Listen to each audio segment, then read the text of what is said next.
Ang kwento ni Tomby. Ang kwentong ito ay hango sa totoong buhay. Mula ito sa isa nating tagapakinig. Karanasan ito ni Dodong. Walang eksaktong taon. Probinsya ng Quezon. Nang mga panahong ito, ang tanging kabuhayan ng pamilya ni Dodong ay mula pa sa kalulololohan. Ang pangunguha ng ratan sa liblib na kagubatan. Buwis buhay dahil hindi lang malakas na bugso ng tubig sa ilog o matatarik na daanan ang sasalubong. Naroon din ang mababangis na hayop at elementong minsan nang tumangay ng tao. 7 anyos nang matutong manguha ng ratan, baging, tilob at bamban. Sumasama sa lolo na tumanda sa ganitong hanap buhay. Ito din ang nagturo sa kanya para kahit sa murang edad, may ideya na kung paano mamuhay. Hanga ang binata sa tapang ni Lolo Simon. Walang takot na sinusuong ang pinakamasukal na gubat kung saan matatagpuan ang ratan. Ilang beses nakaengkwentro ng baboy ramo at kung ano-ano pang mabangis na hayop. At kung minsan, elemento pa katulad ng engkanto at mga lamang lupa. Sa kabutihang palad, lahat ay nalampasan ngunit hindi nakaligtas sa peklat na halos tabunan ang buong katawan sa sobrang dami. May mga pagkakataon na nagdududa si Dodong sa katauhan ng matanda. Isang umaga, hindi nito alam na susunod siya sa gubat. Naabutan itong nakikipag-usap sa kung sino na hindi naman nakikita. At sa tuwing nagtatanong, sasagot ang lolo na engkanto ang kausap. Hirap naman itong paniwalaan dahil idadaan sa biro. Hula niya, meron itong iniingatang bagay. Dahilan para magkaroon ng kakayahang makakonekta sa ibang uri. May ilang beses di na nahuhulaan ang susunod na mangyayari, lalo na kung patungkol sa kababalaghan. Ang problema, kung mag-uusisa ay kagad iibahin ang usapan. Dapit hapon nang maisipang sumunod sa gubat. Kaninang umaga pa si Lolo Simon. Tanghali na. Kaya dapat nakauwi na kaya gano'n na lamang ang pag-aalala. Pagkarating sa masukal na parte, nakita ni Dodong ang bakas ng pamumutol ng ratan. Nasa tabi, nakatambak ang bungkus nito. Kaso nga lang, hindi naman niya mahagilap ang matanda. Lumakad pa sa unahan. Sinilip ang bawat kumpol na mga halaman hanggang sa nakita sa hindi kalayuan si Lolo Simon. Kagaya ng mga nakasanayang tagpo, meron muli itong kinakausap sa hangin. Tahimik lamang na pinagmasdan ng binata ang galaw ng matanda. Panay ituturo sa naglalakihang puno sa paligid. At hindi nagtagal, bumalik na si Lolo Simon sa lugar kung saan iniwan ang mga nakuhang ratan. Nauna na si Dodong doon. Nagpanggap na kakarating lamang. Habang pababa ng bundok, tahimik namang sumunod ang binata. Sa tinagal, ilang beses kumurap dahil nakakakita ng maitim na imahe sa hangin. Namamataan sa gilid ni Lolo Simon. Kinusot ang mga mata upang malaman kung nagkakamali lamang. Ngunit malinaw pa sa sikat ng araw na tama ang lahat ng nakikita. May elementong nakasunod sa matanda. Gayunpaman, hindi naman magawang sabihin dahil natatakot na baka bumaling sa kanya. Kasama ito mula sa gubat hanggang sa tahanan. Kasabay ng pagbaba ng pasangratan ay ang pagkawala ng elemento. Napatingin ang binata sa paligid. ni hindi na ito mahagilap. O iho, sasama ka ba sa akin sa pagpunta sa bayan? Kung oo, magmadali ka na sa pagmemeryenda dahil lalakad na kagad tayo. Malayo yon at siguradong aabutin tayo ng gutom sa daan. Ipagbalot mo na lamang ako ng tinapay. Bilisan mo. Hihintayin kita rito sa labas. Wika ni Lolo Simon. Pumasok naman ito sa kusina kung saan nakatambak ang kuhang ratan kahapon. Isa-isang inilabas ang mga bungkos. Siya namang dumiretso sa kusina para magbalot ng pagkain. Sa kalagitnaan, tanaw mula sa bintana ang muling pagpapakita ng itim na elemento. Nasa tabi kung saan nakatayo si Lolo Simon. Tuluyang naagaw ang pansin ng binata. Lumapit pa ito sa bintana. Titig na titig sa elemento. Makalipas ang ilang saglit, bigla itong nawala kasabay ng pagtingin ng matanda. O Dodong, sasama ka ba o hindi? Malapit nang lumubog ang araw. Aabuti na tayo ng gabi. Muling wika ni Lolo Simon. Dito na napukaw ang atensyon ng binata. Dali-daling sinara ang tahanan. Inabot pa ng takip silim sa daan. Hindi mapakali si Dodong dahil sa nakikitang itim na elemento. Maihahalin tulad sa itim na usok na sumasabay lamang sa galaw ng hangin. Nang makarating sa bayan kung saan ibebenta ang ratan, bigla naman itong nawala. Pagkatapos matanggap ang salaping kinita, dumiretso sa pamilihan. Nakahinga ng maluwag si Dodong dahil hindi na nakita pa ang elemento. Iniwanan siya ni Lolo Simon sa isang tabi. Ito na ang nagpunta sa tindahan ng tabako. Bumalik naman makalipas ang ilang sandali. Ngunit nilagpasan lamang siya ng matanda. Tinawag ito ng mga kakilala na nagtatagay sa gilid. At bilang respeto, umupo rin ang binata. Sumenyas sa kanya na mabilis lang. Tumango naman si Dodong at matyagang naghintay sa isang tabi.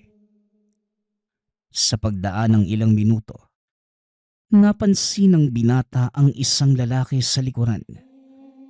Dumampot ng bote sa kabilang mesa saka dali-daling humakbang para ihampas sana sa ulo ni Lolo Simon. Sisigaw na sana ang binata para balaan ang matanda. Kaso hindi na kailangan dahil lumitaw ang elementong itim. Wala naman itong ginagawa. Nagpapaikot-ikot lamang ang tila usok kay Lolo Simon. Biglang natalisod ang lalaki. Nabasag ang bote. Direktang bumuon sa muka ang bubog. Nagulat ang lahat at dali-daling sumaklolo. Dodong, tara na. Nagkagulo na sila. Mabuti na lang at hindi sa akin tumama. Kaunti na lang ang kulang Wika ni Lolo Simon. Dali-daling hinawakan ang binata sa braso. Lolo, wala po ba talaga kayong alam sa nangyayari? Tanong ni Dodong. Makahulog ang tumitig si Lolo Simon sa binata. Nakaramdam ng takot si Dodong kaya't iniba ang usapan. Nagmamadaling naunas sa paglalakad. Gabi na habang binabaybay ang daanan. Walang salita ang maglolo dahil abala ang atensyon sa kanya-kanyang hawak na sulo. Pagkarating naman sa bahaging masukal, dito muling napansin ni Dodong ang itim na elemento. Kahit gaano kadilim ang paligid, malinaw niya itong nakikita. Sa puntong ito, mas dikit kay Lolo Simon. Tutok na tutok ang binata rito hanggang sa napansin ang biglaang pag-iba ng hangin.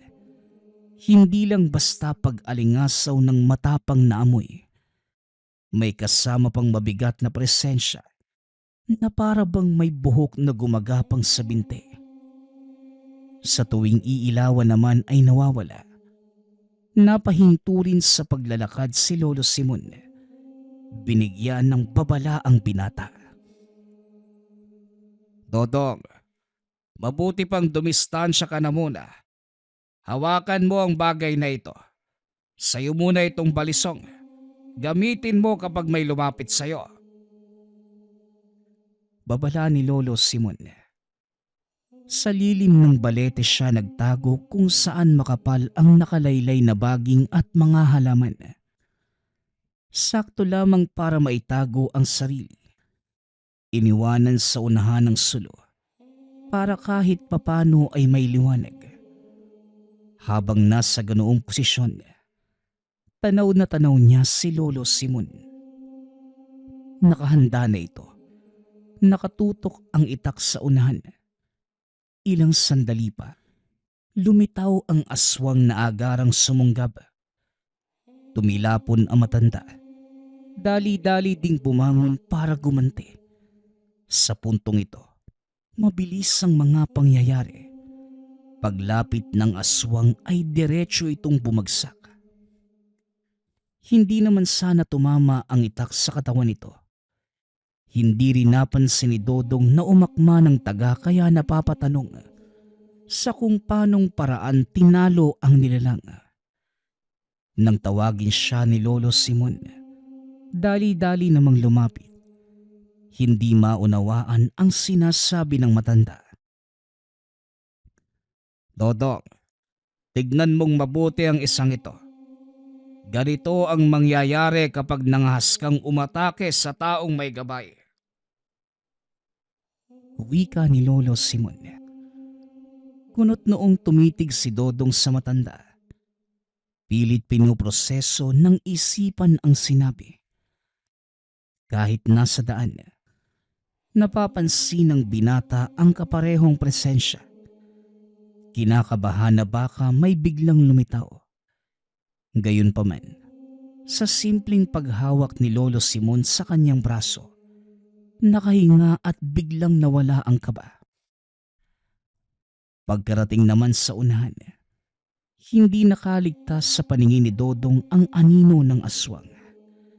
Hindi lamang isa, hindi lang rin dalawa. Iilang pares ng nanlilisik na mga mata ang nahagip. Sa kabutihang palad, walang ni isa sa mga ito ang naglakas loob na sumugod. Saka lamang tuluyang nakahinga ang binata. Pagkarating ng tahanan, kagad nagsara ng pinto na ikinatawa ng matanda. Dodong, dapat marunong kang kumontrol ng takot para hindi mo maagaw ang atensyon ng mga masasamang elemento. Yan ang pinakaunang dahilan kung bakit nilalapitan ng isang tao. Kahit wala kang sapat na armas para labanan ang mga ito, dapat ipakita mo pa rin na hindi ka natatakot. Pangaral ni Lolo Simon. Sino ba naman ang hindi matatakot? Kung aswang na yung kaharap mo. Ikaw po balo, hindi ka natatakot? Tanong ni Dodong. Hindi naman, kasi para sa akin, mga tao lamang na nagsusuot ng maskarang mga yon, na kapag nagawa mong hubaran, sila pa ang dapat matakot sa'yo. Tugon ni Lolo Simon. Natahimik si Dodong. Kahit papano naintindihan niya ang punto ni Lolo Simon. Ngunit sa kabilang banda, duda itong walang kinalaman ang umaaligid na elemento sa pinapakitang tapang. Nang mapalingon sa tabi ng bintana, nakita niya roon ang imahe ng elemento. Maging siya ay napapatanong din kung bakit ito nakikita. Hindi pwedeng sabihin na namamalikmata lamang dahil malinaw pa sa sikat ng araw ang katotohanan na nagpapakita rin ito sa kanya. Sa paglipas ng oras, Hindi makatulog si Dodong kaya't naupo sa sala.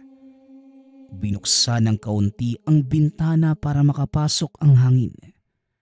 Hindi pa gaanong matagal ang pag-upo nang masipat ang gumagapang na anino sa labas. Noong una, inakalang aso lamang ngunit habang papalapit, naging klaro na isa itong aswang. Hindi na nag-atubili. Sumigaw sa pagtawag kay Lolo Simon. Hindi lang matanda ang naalerto, pati na ang aswang na natigil sa pagkilos. Kasabay ng paglabas ni Lolo Simon ay ang paglitaw ng itim na elemento. Ang aswang na nasa malapitan ay kumaripas ng takbo. Alam ko naman na nasa tabi-tabi ka lang, kaibigan. Gusto ko lang sanang linawin na huwag kang mag-abala sa pagparito. Dahil kapag ako nasagat, uuwi ka ng walang buhay. Wika ni Lolo Simon. Makalipas ang ilang sandali, pumasok na ang matanda. Sinabihan si Dodong na matulog na at huwag isipin ang nangyari. Kinabukasan, wala na sa tahanan si Lolo Simon paggising ng binata. Dali-dali itong naghanda at sumunod dito sa gubat. Wala naman itong ibang pupuntahan kundi doon lang. Kaso nga lang, bungkus ng ratan at bamban lamang ang naabutan. Kagaya ng dati. Muli na namang siyang naglibot. Hinahanap ang matanda kung saan-saan. Ngunit hindi ito mahagilap.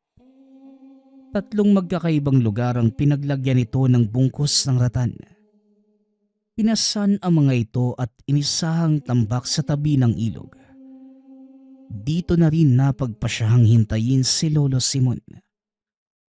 Habang nagpapalipas ng oras, binalikan ang mga kaganapan kagabi. Mula sa eksena doon sa pamilihan, sa pag-atake ng aswang sa daan, hanggang sa isa pang aswang na sumunod sa tahanan. Dagdag pa ang elemento na palaging nakasunod kay Lolo Simon. Napailing na lamang dahil kahit anong pag-iisip, sumasakit lamang ang ulo ng binata. Makalipas pa ang ilang sandali, 2 lalaki ang biglang lumapit. Nagtatanong kung meron bang nakitang matanda na nangunguha ng ratan. Hindi kaagad nakapagsalita ang binata. Tinanong muna kung sino ang mga ito. Teka lang ho, kaano-ano niyo po ba yung matanda? At sino po ba kayo? Tanong ni Dodong. Huwag kang mag-alala, iho. Wala naman kami masamang balak sa matandang si Simon. Sa katunayan, hihingi nga kami ng tulong sa kanya eh. Kung kilala mo yung tinutukoy namin, sabihin mo na. Ganito, ako pala si Diego. Ito namang kasama ko si Baring. Kaibigan namin yung matandang yun. Wika ng nagpakilalang Diego. Hindi pa rin nagsalita si Dodong. Mukha namang mapagkakatiwalaan ngunit hindi siya nagpadalos-dalos.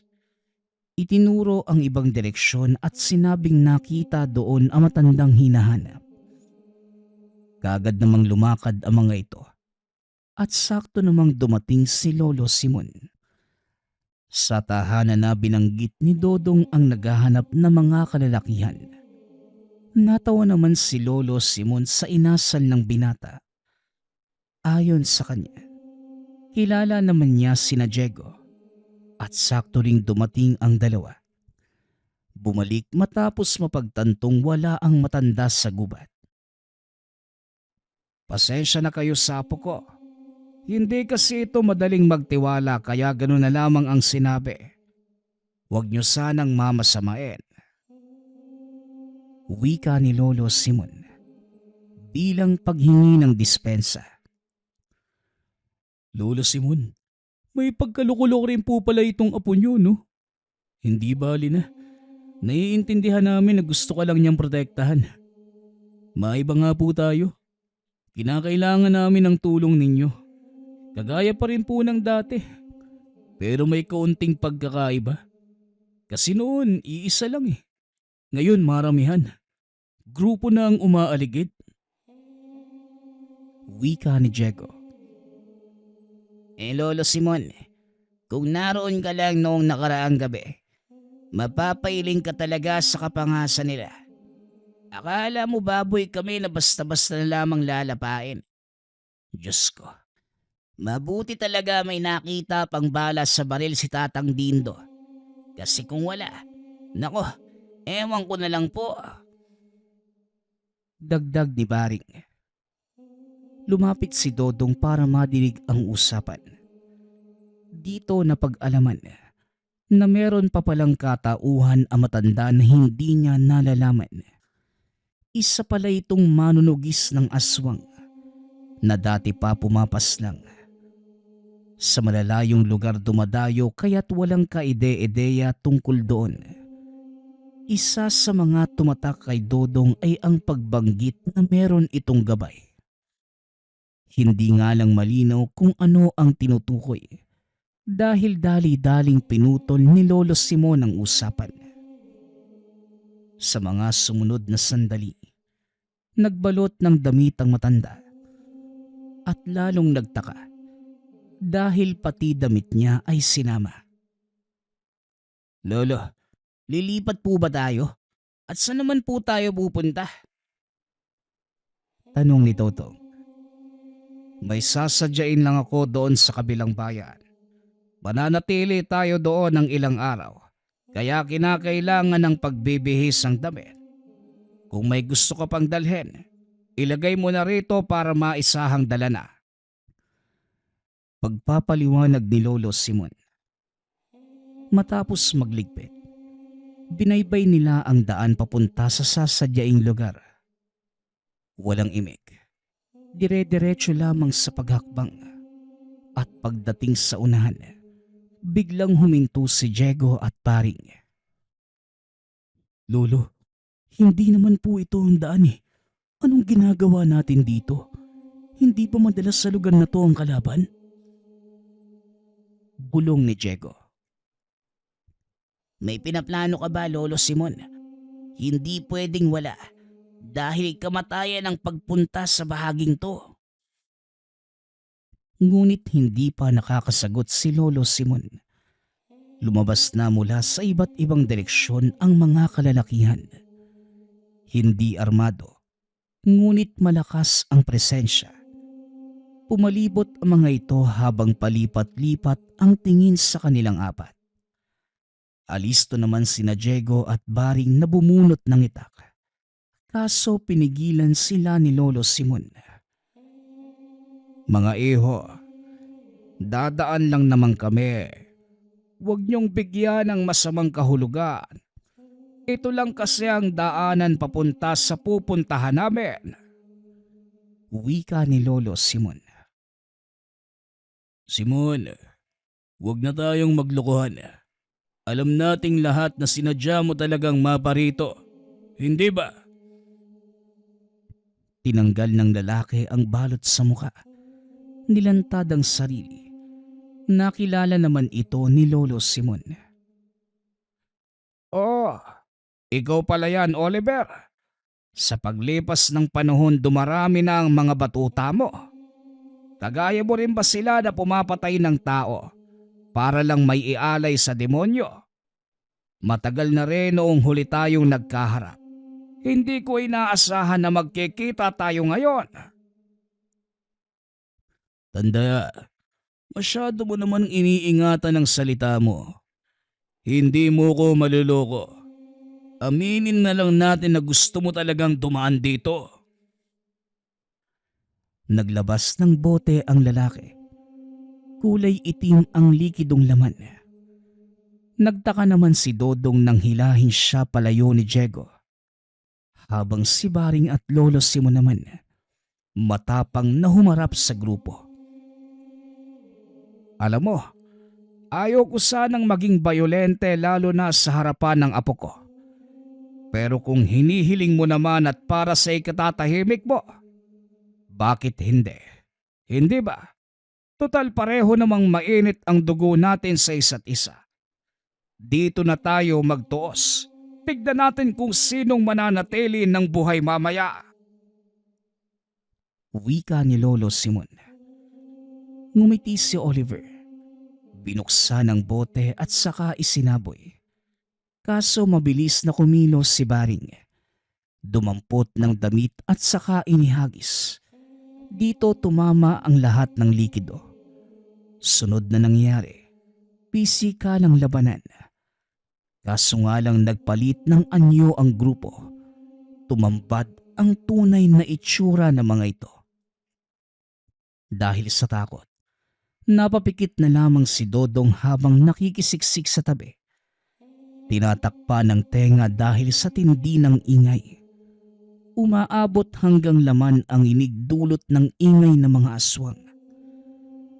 Sa muling pagmulat, nakita kung paano isa-isang tinumba ni Lolo Simon ang kalaban. Pati ang elementong itim. Nakisali na rin. Hindi nagtagal. Si Oliver na lamang ang natirang buhay. Ngunit nagtamo ito ng malubhang sugat. Naghihingalo. Ubunan ng magpalit ng anyo. Hindi ko alam kung anong gabay merong katanda. Ilang beses na kitang pinagtangkaan, pero ikaw pa rin ang nagwawagi. Huwag kang masyadong magpakampante dahil may kalalagyan ka rin. Mapatay mo man ako ngayon. Hindi dito magtatapos ang laban. Hintayin mo si Padring. Siya mismo ang kakatay sa kaluluwa mo. Wika ni Oliver. Ang totoo niyan, si Padring talaga ang pupuntahan dapat namin. Nasa na ba yung hayop na yon? Siguro naman hinihintay niya rin ang pagdating ko ano? Panunukso ni Lolo Simon. Tinitigan lamang siya ng masama ni Oliver. Ngunit hindi na ito nakatagal nang pugutan ito ng ulo ni Lolo Simon. Dali-daling kinuha ni Baring ang pugot na ulo. Ipinasok sa isang sako. Tinalian ng maayos. Matapos ay lumakad na rin sila. Mahaba pa ang kanilang naging paglalakbay. Kaya't ilang beses ding huminto para magpahinga. Si Dodong. Nasa paligid ang atensyon. Napansin ang iilang anino. Lahat ng mga ito ay nakamasid lamang sa kanila. Nakasunod hanggang sa narating ang paroroonan. Hanggang sa tinawag na Tatang Dindo ang matandang nagpatuloy sa kanila. Dito bumungad ang iilang kabataan. Ang ilan ay nakaratay. Maraming benda ang katawan. Sa puntong yun, hindi makapaniwala si Dodong sa nalaman tungkol kay Lolo Simon. Unang nakilala ni Lolo Simon si Tatang Dindo doon sa kagubatan, kung saan ito nangunguha ng ratan. Sugatan ito, lalo na ang mga kasamang bata. Naglalakad lamang ang mga ito ngunit biglang may aswang na umatake. Swerteng nasakluluhan ni Lolo Simon. Hindi rin inaasahan na meron pang nabiktimang mga bata sa kabilang direksyon. Lahat ay nailigtas sa kaparehong pagkakataon. Ito ang naging simula ng kanilang pagkakaibigan. At dahil tubong lansangan ang mga bata, kinupkop ito ni Tatang Dindo. Nadagdagan pa dahil nasundan ang pagligtas ni Lolo Simon. Huli nitong nasakluluhan ay ang pandurukot ng grupo ni Oliver. Simon, kilala mo naman ang grupo ni Oliver, hindi ba? Tauhan niya ang sumalakay noong nagdaang gabi. Iilan sa mga bata ang sugatan. Sa kabutihang palad, naagapan ko naman ang gamot. Inutusan ko sina Diego at Baring na puntahan ka. Natatakot ako para sa mga bata. Huwag mo nang alalahanin si Oliver. Bit-bit namin ang ulo niya. May binanggit siyang pangalan eh. Padring, kilala mo ba? Tinakot ako gamit ang pangalan ng taong yon. Kung tama ako ng hinala, amo siguro yon ni Oliver. Kung ganon, itong si Padring ang dapat nating pagandaan. Pakiramdam ko, tayo na ngayon ang tinutuges dahil ilang beses mong naharangan ng operasyon nila. Hindi lang tayo natunton kagad, kaya natagalan ng pagsalakay. Huwag mo nang alalahanin yon, Dindo. Ako nang bahala. Tutukan mo na lang ang mga bata. Utusan mong magbantay sina Diego at Baring. Marunong naman sa pakikipaglaban ng mga yan. Idagdag mo na rin itong apo ko. Pwede mong utusan pero wag sa pagharap sa aswang. Wala pang ideya yan. Wika ni Lolo Simon. Napalunok si Dodong nang lumingon sa kanya si Tatang Dindo. Sigurado ka bang hindi marunong humarap sa aswang ang apo mo? Simon, malakas ang kutob ko na pwede siyang sumunod sa yapak mo pagdating ng araw. Kahit mahawakan niya lang ang mga gamit mo, siguradong gagana kagad. Huwag na muna nating pag-usapan yan, Dindo. Si Padring ang prioridad natin ngayon. Lalakad ako mamaya pagsikat ng araw. Parang may ideya na ako kung saan matatagpuan yung Padring na yon. Masyadong mabilis ang mga pangyayari na hindi napansin ni Dodong ang paglipas ng oras. Pagkagising, hindi na niya nakita si Lolo Simon. Ang sabi ni Tatang Dindo, lumusob na ito sa baluarte ng kalaban. Tulalang napatitig ang binata sa matanda. Kung magsabi ito, tila kay simple lamang na parabang ordinaryong laban ang susuungin ni Lolo Simon. Hanggang sa lumipas ang oras, dapit hapon ngunit wala pa ang matanda. Nababahala na si Dodong, kaya't gumawa ito ng paraan. Nang makitang abala si Tatang Dindo sa panggagamot sa mga bata, dahan-dahan itong pumuslit palabas. Nakita doon sina Diego at Baring. Tanong ng tanong si Dodong. Hinuhuli sa salita ang mga ito hanggang aksidenteng masabi ang kinaroroonan ni Lolo Simon. Hindi alintana kung ano ang naghihintay na panganib. Binaybay ng binata ang tinurong daan. Halos mahilo si Dodong dahil puro kahoy ang nakikita sa paligid. Ngunit pagkarating sa unahan, naulinagan ang kaluskos ng dahon at nang pakinggan pa ang ingay, tunog ng pagkatumba ng mga puno.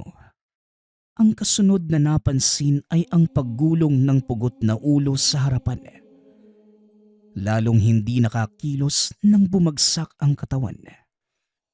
Nakita niya si Lolo Simon sa unahan, nakikipagbunos sa grupo ng mga aswang. Sa kabila ng ingay, walang makakadinig dahil masukal na bahagi at malawak ang gubat. Nagtago si Dodong para hindi makita. Nakatutok kay Lolo Simon. Ngayon lang napansin ang husay nito sa paggamit ng patalim. Pasimpleng iniilagan ang bawat atake ng kalaban. At kung tataga ay walang palya. Diretsyong tatama sa mga aswang. Maliban dito, nasa likuran ng matanda ang itim na elemento. Wala naman itong ginagawa. Sadyang nasa likod lamang. Sa paglipas ng ilang sandali, walang natira sa grupo ng kalaban. Nagkanda gutay-gutay ang mga katawan nito. Ito na ang pinakabrutal na patayang nasaksihan ni Dodong. Kahit kailan talaga, gumagawa ka ng paraan para masundan ako, ano? Huwag ka nang magtago dyan, Dodong. Alam kong nasa likod ka ng halamanan. Wika ni Lolo Simon. Nagulat ang binata sa biglang pagtawag ni Lolo Simon. Hindi niya ito napansin na tumingin. Ngayon din, nakatalikod pa rin ito sa kanya. Lo, ikaw pa rin po ba yan? Pa- para kasing nag-ibang tao ka eh. Tanong ni Dodong. Hinay-hinay sa paghakbang papalapit. Iniiwasang maapakan ang parte ng aswang. Sa puntong ito, natigilan si Dodong nang humarap si Lolo Simon. May markang itim ang kalahati ng muka. Bahagya ding umitim ang kanang mata.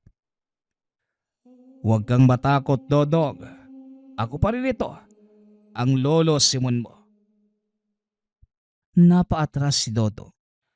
Wala naman itong nararamdamang banta ngunit hindi lang matanggap ang itsura ng lolo.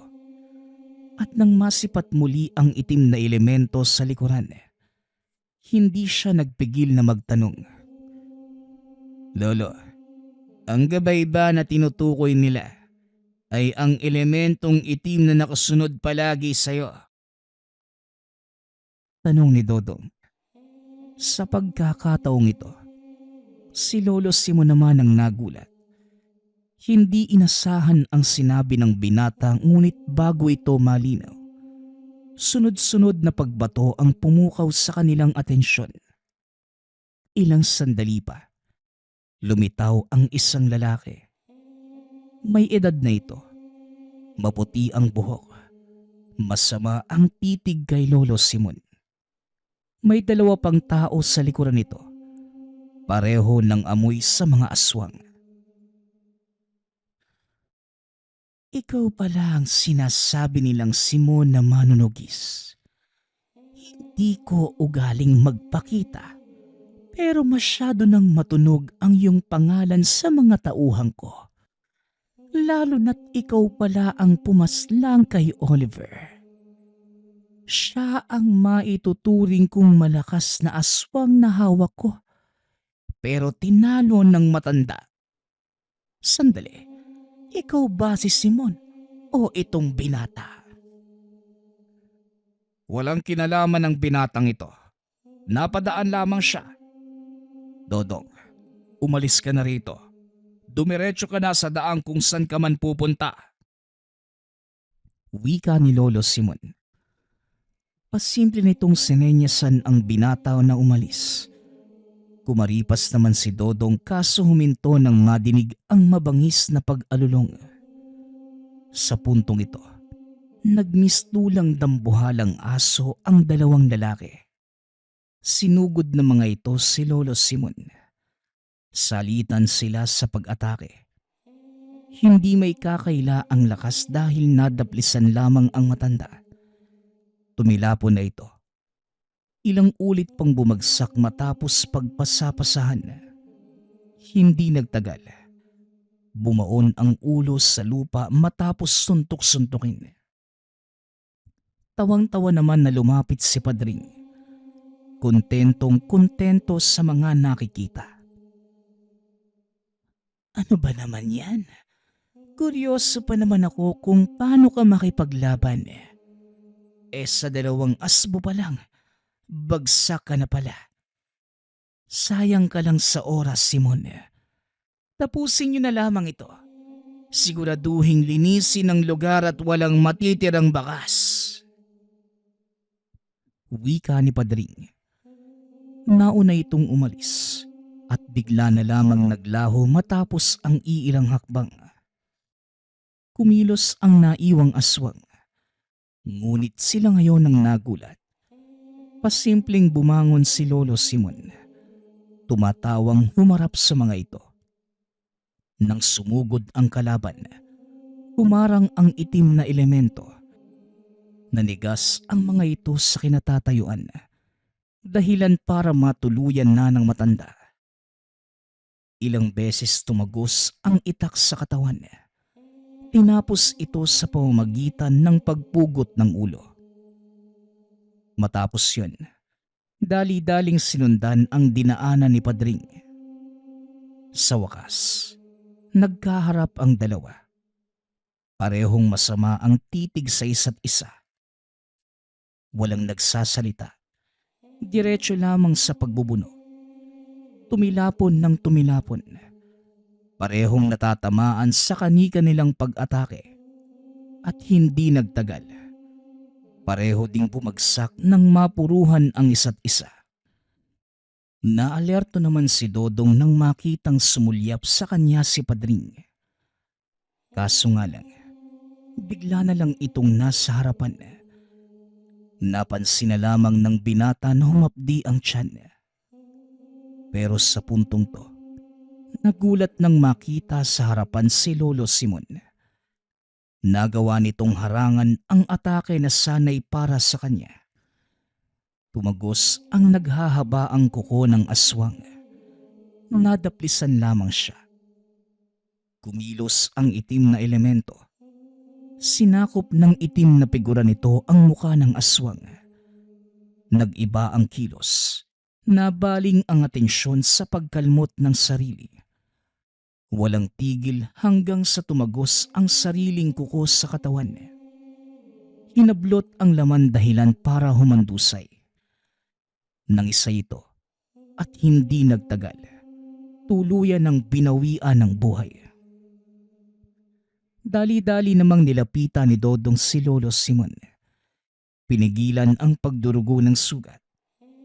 Sakto namang dumating sina Diego at Baring. Hinahanap na mga ito ang binata na hindi nagpaalam. Nabaling ang pansin sa matanda. Dali-daling binuhat at tinakbo pabalik sa tahanan ni Tatang Dindo. Marunong sa panggagamot ang matanda subalit sa kaso ni Lolo Simon, hindi na kayang agapan ng anumang gamot. Ginawa na ang lahat, ngunit hindi na talaga kaya. Tatang Dindo, gawan niyo naman po ng paraan. Mga bata nga nagawa niyong isalba ang buhay. Si Lolo pa kaya? Pareho lang naman silang biktima ng aswang eh. Manggagamot ka ba talaga? Pagmamakaawa ni Dodong, nakwinestyon pa ang kredibilidad ng manggagamot. Iho, unawain mo naman na may limitasyon ang kakayahan ko. Ang kondisyon ng lolo mo, hindi na kayang agapan ng anumang gamot. Sugatan ang puso niya. Apektado na rin ang lahat ng lamang loob. Atay, bituka, tiyan, lahat ay natamaan. Lahat sugatan. Swerte na nga't nabubuhay pa rin siya hanggang ngayon. Pero malapit na ang oras niya. Mabuti pa't makapagpaalam ka na. Tugon ni Tatang Dindo. Naguguluhan si Dodong kung ano ang uunahin. Ang pagmamakaawa ba na magamot ang matanda? O pagpapaalam dahil nalalapit na ang kamatayan ni Lolo Simon? Sa huli, umagulgol na lamang ito sa tabi ng lolo. Dodong, wag mo na akong alalahanin. Maraming taon na akong nabuhay sa mundong ito. Tama na siguro ang oras ko. Hanggang dito na lang. Tanggapin mo itong mutya. Alagaan mong mabuti dahil ito lang ang alaalang may iwan ko sa'yo. Pagdating ng araw, pwede mo itong gamitin. Mag-iingat ka palagi, Dodong. Matapos ang pagsasalita, makikita ang mapait na ngiti sa mga labi ni Lolo Simon. Bago ito pumikit at tuluyan ng namahinga. Nagluksa ang lahat pati ang mga batang nailigtas sa mga aswang. Inalala kung paano nagbuwis buhay ang matanda para lamang maharangan ang mga nilalang. Maging sina Diego at Baring, saksing buhay sa pagiging manunugis ng yumao. Si Tatang Dindo naman nagsisisi na hindi man lang nakatulong sa paggamot. Masakit ang mawalan. Subalit unti-unting naintindihan ni Dodong na merong hangganan ang lahat. Matapos mailibing si Lolo Simon, Nagpaalam itong babalik na sa tahanan. Nabuhay sa lungkot ang binata. Hindi na kumain. Nakalimutang alagaan ang sarili. Tulala na lamang ito palagi sa isang tabi. Sa kabutihang palad, bago tuluyang mawala ng bait, lumitaw ang itim na elementong palaging nakasunod sa yumao noong araw. Kasabay nito, ang paggulong ng isang mutsyang itim sa harapan. Dito napukaw ang atensyon ni Dodong. Napagtanto ang pagiging pabaya sa sarili. Kaya ng mga sumunod na araw, hindi siya iniwan ng elementong itim. Palagi lamang itong nakabuntot saan man siya pupunta. Maging sa pagtulog ay palaging nasa paanan. Sa puntong ito, wala ng kaba. Hindi na kagaya noong una itong nakita. At sa tuwing mahahawakan ang mutya, nakakaramdam ito ng kaginhawaan at nakakasiguro na may kasama siya kahit wala na si Lolo Simon. Dito rin napansin ng binata na sa paglipas pa ng panahon, siya na ang sumunod sa yapak ng yumao. Hindi lamang sa kabuhayang ratan kundi maging sa pagiging manunugis. Ilang beses na itong ginabi sa gubat sa pangunguha ng ratan. May mga pagkakataon din na nakakasalubong ng aswang. Otomatiko nang nakakaisa ang mutya at gabay na elemento sa isip at pagkilos. Walang nilalang na nakakatakas kapag si Dodong na ang tumugis. Naging maingat din siya sa gawain yun upang maprotektahan ang sarili. Paminsan-minsan, bumibisita sa tahanan ni Tatang Dindo. Nagdadala ng mga pasalubong at bigas, katas sa pagtiyatiyaga sa pangunguha ng ratan. Kahit ilang taon na magmula noong huling makasama si Lolo Simon, puro kwento tungkol sa matanda ang nadidinig sa mga ito. Tinanaw na malaking utang na loob ang buhay nila. Natutuwa ang binata dahil kahit papano, nag-iwan ng makabuluhang alaala ang pangalan ng yumaong lolo. Sa mga panahong to, tanggap na rin ng binata na tuluyan na ngang sumakabilang buhay ang lolo.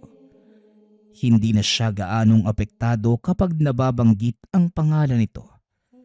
Tatawa na lamang at babalikan sa alaala ang mga araw na magkasama pa sila.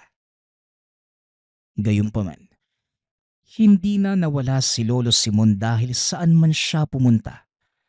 Kasama ang alaala nito, ang mutya at elementong itim na siya naman ngayon ang ginagabayan.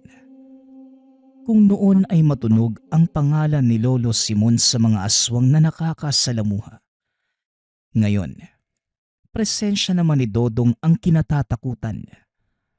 Ang mga nilalang na mismo ang lilihis ng daan.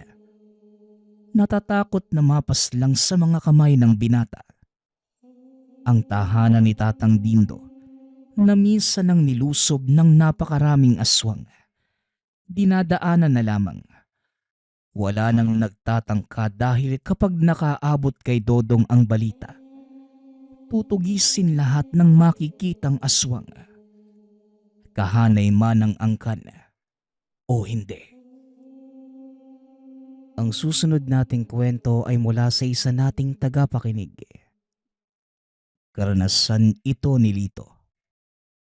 Walang eksaktong taon. Probinsya ng Antique. Namana ni Lito mula sa mga magulang ang babuyan kung saan kinukuha ang panggastos sa araw-araw.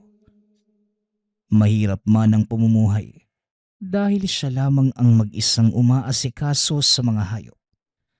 Mas pipiliin pa rin niya ito kesa kumuha ng katulong na lolokohin lamang siya bandang sa huli. 3 beses nang kumuha ng katulong si Lito. Naghahanap siya ng katuwang sa babuyan Ngunit lahat ng mga ito ay sinira lamang ang kanyang tiwala. Lahat silang tatlo ay kumuha ng ilang baboy at hindi na nagpakita pang muli. Simula ng araw na yon, tiniis na lamang niya ang pag-iisa kesa sumama ng tuluyan ang tingin niya sa mga tao. Isang araw, habang namimili ng pagkain ng mga baboy, nakita niya ang nanay ng isa sa naging katulong. Nakipagkumustahan ito, ngunit malamig at tipid ang sagot ni Lito. Natanong pa ng kausap kung ano ang problema. Laking gulat niya nang isiniwalat ito ni Lito. Ang sabi ng ina, napaka-imposible naman na magawa yon ng anak dahil hindi naman ganon ang pagpapalaki niya. Mahirap man sila, ngunit may moral at integridad naman ang mga ito. Dagdag pa ng ina, halos 3 buwan nang hindi umuuwi ang anak. Ang buong akala ng ina, masaya na ito sa trabaho at among si Lito. Nagtataka ang binata sa mga sinasabi ng ina ng dating katulong. Ang buong akala niya, ninakawan siya nito upang nakawin at ibenta. Bagamat nagdududa si Lito kung totoo ba talaga ang sinasabi ng ina, naging palaisipan naman ito sa binata habang papauwi. Habang nasa bahay at pinapakain ang mga hayop, iniisip pa rin niya kung bakit 3 beses nangyari ang pagnanakaw sa lupain. Bukod pa rito, lahat ng naging katulong ay nawala na lamang at hindi na muli pang nakita. Habang tumatagal, dito na napagtanto ni Lito na maaaring mali ang hinala at merong ibang masamang nilalang na gumagala sa lugar. Suspecha niya, may aswang sa kanyang lupain at hindi naman bago ang mga kwentong aswang sa bayan. Bagamat hindi pa nakakakita o nakakaengkwentro ng nilalang, ang mga magulang at iba pang mapagkakatiwalaan niya nakapagsabing nakaengkwentro na ng ganitong nilalang. Kagad itong pumunta sa kakilala dahil wala naman na ang mga magulang ni Lito upang pagtanungan. Pagdating ni Lito sa tahanan ng kakilala, hindi na ito nagpaligoy-ligoy pa. Diretso niyang sinabi ang kailangan at binigay naman ito sa kanya. Dahil hindi pa sigurado ang binata kung anong uri ito ng aswang, sinabi na lamang ng kakilala ang lahat ng pangontrang alam niya sa bawat nakaengkwentro nito noon. Kung manananggal ang makakasalamuha mo, ang kailangan mong gawin ay kumuha ng bawang o asin at kailangan mong mahanap kagad ang kaputol na katawan niya. Ilagay mo doon ang sangkap at makakasigurado ka na mamamatay ang nilalang na yun. Ay kung sigbi naman, sabi sa akin ng lolo ko na pwede mo naman yun paslangin gamit ang itak o kahit anong sandata o kaya naman gawin mong alaga. Sa oras na mapaamo mo ito, kailangan mong ilagay sa espesyal na banga ang sigbin at sabi nilang magdadala ito ng kakaibang swerte at yaman sa iyo. Wika nito. Nagpatuloy pa sa pagpapaliwanag ang kasama. Iba't ibang nilalang na ang nababanggit nito, pati na rin ang mga pangontra sa bawat isa. Bagamat nagpapasalamat si Lito sa tulong ng kaibigan, nangihinayang siya dahil sa sobrang dami nitong sinabi. Napaka-imposibleng maalala niya ang lahat ng yun. Nakalimutan na nga niya ang unang mga sinabi ng kaibigan kahit hindi pa ito tapos magsalita.